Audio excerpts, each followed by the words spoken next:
ശക്തരായ രണ്ട് നായകന്മാർ, അവർക്കിടയിലെ ഈഗോ പ്രശ്നങ്ങൾ, അവർക്കിടയിലെ ദ്വന്ദ്വ യുദ്ധങ്ങൾ. ഇതൊക്കെയായിരുന്നു സച്ചി സംവിധാനം ചെയ്തിട്ടുള്ള അയ്യപ്പനും കോശിയും എന്ന സിനിമയിലൂടെ പ്രേക്ഷകരോട് സച്ചി പറയാൻ ശ്രമിച്ചിട്ടുള്ളത്. ഇതേ വിഷയത്തെ ആസ്പദമാക്കി അയ്യപ്പനും കോശിയും എന്ന സിനിമയ്ക്ക് ശേഷവും കുറേ സിനിമകൾ തുടർച്ചയായിട്ട് വന്നിട്ടുണ്ടായിരുന്നു.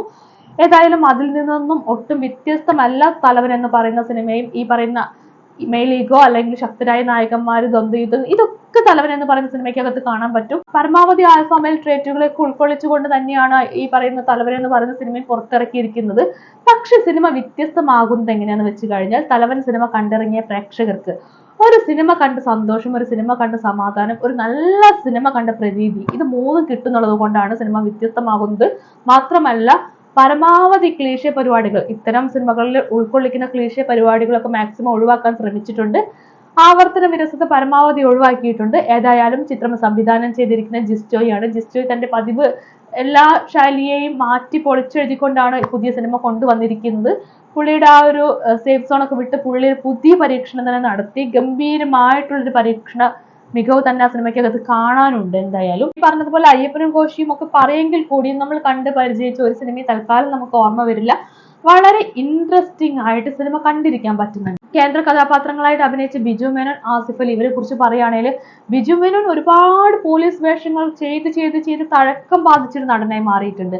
അതുകൊണ്ട് പുള്ളിക്ക് പുതിയതായിട്ട് ഒന്നും തന്നെ ഇതിനകത്ത് ചെയ്യാനുണ്ടെന്ന് എനിക്ക് തോന്നുന്നില്ല. പുള്ളി ചെയ്തിട്ടുണ്ട്, ക്യാരക്ടർ നന്നായി ചെയ്തിട്ടുണ്ട്. പക്ഷെ നമ്മുടെ പ്രതീക്ഷയ്ക്കുള്ളതിൽ തന്നെയാണ് പുള്ളി നിൽക്കുന്നത്. അതിനപ്പുറത്തേക്കൊന്നും ചെയ്യുന്നില്ല. പക്ഷെ ആസിഫ് അലി എന്ന് പറയുന്ന നടൻ ഗംഭീര പെർഫോമൻസ് എന്ന് പറയേണ്ടി വരും. ഭയങ്കര അണ്ടർ റേറ്റഡ് ആയിട്ടുള്ള ഒരു ആർട്ടിസ്റ്റ് ആണ് ഈ ആസിഫ് അലി എന്ന് പറയുന്നത്. പുള്ളിയുടെ പെർഫോമൻസ് ഇപ്പൊ ശരീരഭാഷ കൊണ്ടാണെങ്കിലും സൂക്ഷ്മ അഭിനയം കൊണ്ടൊക്കെ ആണെങ്കിലും പുള്ളി വേറെ ലെവലാണ് ചെയ്തു വെച്ചിട്ടുള്ളത്. അതായത് തൊട്ട് മുൻപുള്ള സിനിമകൾ വരെ എടുത്ത് നോക്കിക്കഴിഞ്ഞാൽ ആസിഫ് അലി എന്ന് പറയുന്ന നടനിലെ ഒരു മാറ്റം ഗംഭീരമായിട്ട് ഇതിൽ കാണാൻ പറ്റും. പുള്ളി ഇങ്ങനെ ഓരോ ദിവസം കൂടുന്തോറും അഭിനയത്തിൽ ഇങ്ങനെ ഇമ്പ്രൂവ് ചെയ്തുകൊണ്ടേ ഇരിക്കുകയാണ്. അപ്പൊ ആസിഫ് അലി ചെയ്യുന്ന ഈ കഥാപാത്രം ഒരു പോലീസ് ഉദ്യോഗസ്ഥന്റെ കഥാപാത്രമാണ്.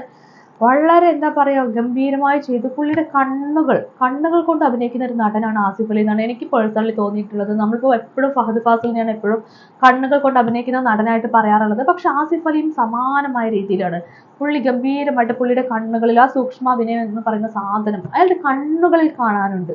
അപ്പം ആ ഒരു കഥാപാത്രം ഗംഭീരമായിട്ട് ചെയ്തിട്ടുണ്ട്. മാത്രമല്ല കോട്ടയം നസീർ, റോഷാർക്കിന് ശേഷം കോട്ടയം നസീറിന് കിട്ടുന്ന ഏറ്റവും നല്ല കഥാപാത്രമാണ് ഈ സിനിമയ്ക്കകത്ത്. ഗംഭീരമായിട്ട് ഒരു നെഗറ്റീവ് റോൾ ചെയ്തിട്ടുണ്ട്. പിന്നെ നമ്മുടെ ജാഫർ ഇടുക്കി, മിയ, അതുപോലെ അനുശ്രീ, ഇവരൊക്കെ ഈ വന്നു പോയിട്ടുള്ള ചെറുതും വലുതുമായി ചെയ്തിട്ടുള്ള എല്ലാ കഥാപാത്രങ്ങളും ഗംഭീരമായിട്ട് അഭിനയിച്ചിട്ടുണ്ട്. എനിക്ക് തോന്നുന്നു ജിസ്റ്റോയ് ആർട്ടിസ്റ്റുകൾ കൈകാര്യം ചെയ്യുന്ന രീതിയിൽ അങ്ങനെ ഗംഭീരമായിട്ടുള്ളൊരു ഒരു ഡയറക്ടറാണെന്നാണ് എനിക്ക് തോന്നുന്നത്. കാരണം ഈ സിനിമയ്ക്കകത്ത് അത്രയും പെർഫെക്റ്റ് ആയിട്ടാണ് എല്ലാവരും അഭിനയിച്ചിരിക്കുന്നത്. നമുക്ക് ആരും എവിടെടുത്ത് പോലും കുറ്റം പറയാനോ കുറവ് പറയാനോ നമുക്ക് തോന്നില്ല. എല്ലാവരും ഗംഭീര പെർഫോമൻസ്. ആ കാര്യത്തിൽ ഒരു സംശയം, ഒരു തർക്കവും ഇല്ല. സിനിമയുടെ കഥയിലേക്ക് വരുവാണെങ്കിൽ ത്രില്ലർ ഗണത്തിൽപ്പെട്ട സിനിമയാണ്. സാധാരണ ത്രില്ലർ മൂവികളൊക്കെ നമ്മൾ എടുക്കുമ്പോൾ കാണുന്ന ഒരു പ്രശ്നം എന്താണെന്ന് വെച്ചാൽ, ഇത് പോയി ഏതെങ്കിലും സൈക്കോ കഥാപാത്രത്തിലേക്ക് എത്തും. അയാളുടെ മാനസികമായിട്ടുള്ള പ്രശ്നത്തെക്കുറിച്ചും മനഃശാസ്ത്രത്തെക്കുറിച്ചൊക്കെ സിനിമ വിശദീകരിക്കും. പക്ഷെ ഈ സിനിമയ്ക്കകത്ത് അങ്ങനെയൊന്നുമില്ല. ഒരു കുറ്റകൃത്യം നടക്കുന്നു, ആ കുറ്റകൃത്യം ആര് ചെയ്തു, എങ്ങനെ ചെയ്തു എന്നുള്ള ഒരു അന്വേഷണം, ആ അന്വേഷണത്തിൽ എത്തിച്ചേരുന്നു എന്നല്ലാണ്ട് പതിവ് ത്രില്ലർ സിനിമകളുടെ യാതൊരു ഫോർമുലയും ഇവരെടുത്തിട്ടില്ല. അതുകൊണ്ട് തന്നെ സിനിമ കാണുന്ന പ്രേക്ഷകർക്കും ഒരു ഫ്രഷ്നെസ് കിട്ടുന്നുണ്ട്. അതുകൊണ്ട് തന്നെ ചിത്രം ഒരു എൻഗേജിങ് ക്രൈം ത്രില്ലർ എന്ന് തന്നെ പറയാൻ പറ്റും. ഇതിൽ വില്ലനായിട്ടുള്ള വ്യക്തി ആരാന്നൊന്നും പറയുന്നില്ല. പക്ഷെ അതൊക്കെ ഭയങ്കര രസമുള്ള അഭിനയമായിട്ട് ചെയ്തിട്ടുണ്ട്. എനിക്ക് ജാഫർ ഇടുക്കിയുടെ അഭിനയം എനിക്ക് പ്രത്യേകമായിട്ട് ഇഷ്ടപ്പെട്ടു. ഗംഭീരം, അടിപൊളിയായിട്ട് ചെയ്തിട്ടുണ്ട്. പിന്നെ അതുപോലെ തന്നെ നമ്മുടെ ടെക്നിക്കൽ സൈഡ് പറയുവാണെങ്കിൽ ഒരു ത്രില്ലർ മൂവിക്ക് വേണ്ട പാറ്റേൺ എന്താണോ അത് വെച്ച് തന്നെയാണ് സിനിമ മുമ്പോട്ട് പോയിട്ടുള്ളത്. ആനന്ദ് തേവരക്കാട്ടും ശരത് പെരുമ്പാവൂരുമാണ് ചിത്രത്തിന്റെ തിരക്കഥ തയ്യാറാക്കിയിരിക്കുന്നത്. അതിൽ ശരത് പെരുമ്പാവൂർ ഒരു പോലീസ് ഉദ്യോഗസ്ഥനാണ്. അപ്പം ഇവരുടെ ആ ഒരു എന്താ പറയുക, സ്ക്രിപ്റ്റിലെല്ലാം ഉണ്ടല്ലോ ഭയങ്കര ഒരു ക്ലീശ പരിപാടികളൊന്നും ഉൾക്കൊള്ളിക്കാണ്ട് ഭയങ്കര ശ്രദ്ധയോട് കൂടി തന്നെയാണ് അവർ സ്ക്രിപ്റ്റ് ചെയ്തിരിക്കുന്നത്. ആ ഒരു സീൻ ഓർഡറൊക്കെ നോക്കുകയാണെങ്കിൽ ഭയങ്കര രസമായിട്ട് അവർ ചെയ്തിട്ടുണ്ട്. ഒരു സീൻ പോലും നമുക്ക് അനാവശ്യമായിട്ട് ഏച്ചുകെട്ടി വെച്ച സീനൊന്നും ആയിട്ട് നമുക്ക് ഫീൽ ചെയ്യുന്നില്ല. ഡയലോഗൊക്കെ ആണെങ്കിൽ പോലും വളരെ ക്ലീശ പരിപാടികളൊക്കെ മാറ്റി വെച്ച് സംഭാഷണങ്ങളിലൊക്കെ ആ ഒരു ഫ്രഷ്നെസ് കൊണ്ടുവന്നിട്ടുണ്ട് രണ്ടുപേരും. അതുപോലെ സൂരജ് ES ആണ് സിനിമയുടെ എഡിറ്ററായിട്ട് വർക്ക് ചെയ്തിട്ടുള്ളത്. ഒരു ത്രില്ലർ സിനിമയുടെ ആ ഒരു മൂഡ് എലവേറ്റ് ചെയ്യാൻ വേണ്ടിയിട്ട് ഒരുപാട് ഹെൽപ്പ് ചെയ്തിട്ടുണ്ട് സൂരജിന്റെ ആ ഒരു എഡിറ്റിംഗ് എന്ന് വേണം പറയാൻ. ദീപക് ദേവാണ് സംഗീതം നൽകിയിരിക്കുന്നത്. ഒരു ത്രില്ലർ സിനിമയ്ക്ക് ആവശ്യമായിട്ടുള്ള ബാക്ക്ഗ്രൗണ്ട് സ്കോർ എന്താണോ അത് തന്നെയാണ് ദീപക് ദേവ് കൊടുത്തിരിക്കുന്നത്.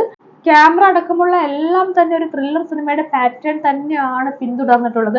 ടെക്നിക്കലി നോക്കുകയാണെങ്കിൽ പോലും സിനിമയ്ക്ക് എന്താണോ ആവശ്യം അത് തന്നെയാണ് സിനിമ കൊടുത്തിരിക്കുന്നത്. സംവിധാനം നോക്കുകയാണെങ്കിലും തിരക്കഥ നോക്കുകയാണെങ്കിലും മറ്റ് സാങ്കേതികപരമായിട്ട് നോക്കുകയാണെങ്കിലും അതുപോലെ തന്നെ അഭിനയിച്ചിരിക്കുന്ന ആർട്ടിസ്റ്റുകളുടെ കാര്യത്തിലാണെങ്കിൽ പോലും ഒരു ത്രില്ലർ സിനിമയ്ക്ക് എന്തൊക്കെയാണോ ആവശ്യം അത് തന്നെയാണ് നമ്മുടെ ഈ സിനിമ പ്രേക്ഷകർക്ക് കൊടുക്കുന്നത്. കണ്ടിരിക്കാൻ കൊള്ളാവുന്ന ഒരു ത്രില്ലിംഗ് എക്സ്പീരിയൻസ് നമുക്ക് തരുന്ന ഒരു മൂവി തന്നെയാണ് തലവൻ എന്ന് പറയുന്ന സിനിമ.